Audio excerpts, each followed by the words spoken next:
guys, good morning. So, starting today. So, kinakailangan seryosohin ang aking pagdadaya. So, ito. I have to prepare a small piece of apple. Ayan, binaratan ko siya. Ay, umay pa. Tapos, also the banana. Ayan. Also the pepino. Yan. And the carrots. So, i-mix ko to. I-blend ko as ito yung pinaka-food ko. So, kasi kailangan ko mag-diet. So,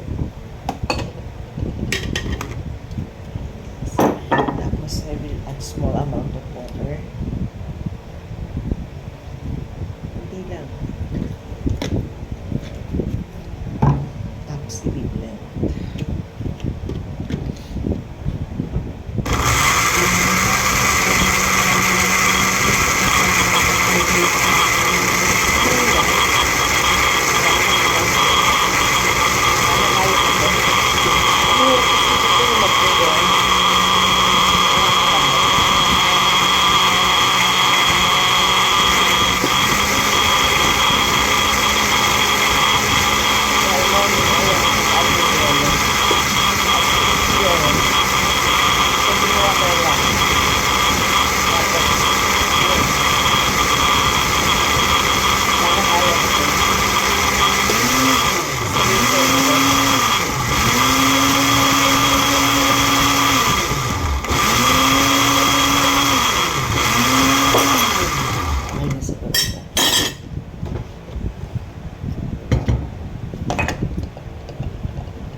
Kasi sa bumili tayo ng mga commercial na mga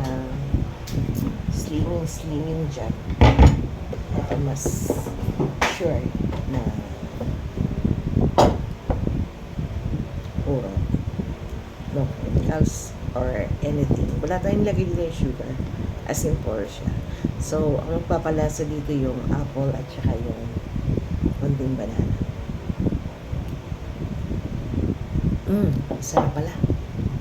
Sarap pala nito, te. Sarap.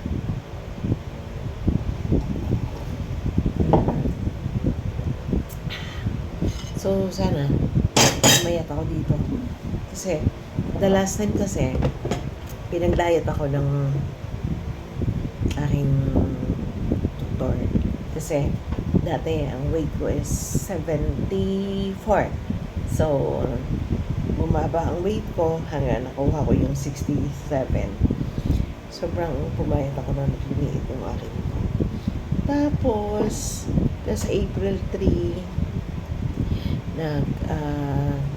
timbang ako ulit kasi follow-up check-up ko. Timbang ako ng 70. Right? Tumaas. Tapos talagang dire-diretso ang pagtaas ng timbang ko. Tapos ng April 29, nagtimbang ako ulit dahil may check-up ako. Naging 75. Hindi ko alam kung totoo yung timbangan. Baka nagkamali yung timbangan ng doktor. Pero 75 talaga. So, ibig sabihin, tumaba ako. Tsaka, syempre, nararamdaman din yun sa katawan kasi medyo hinahabo na ako. Naglalakad, gano'n, pag umaakit ng hagdan. So, second floor pa lang, parang ayoko nang makiat, yung mga gano'n. Tapos,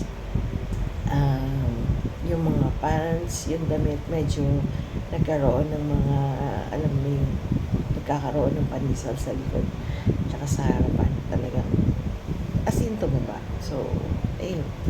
Yeah, starting today, 1 meal a day, siguro sa lunch lang, sa tanghalian lang, and then ito na. I need to prepare this every day. Kinakailangan sisipagan ko at konting exercise lang. So, that's all guys. Thank you.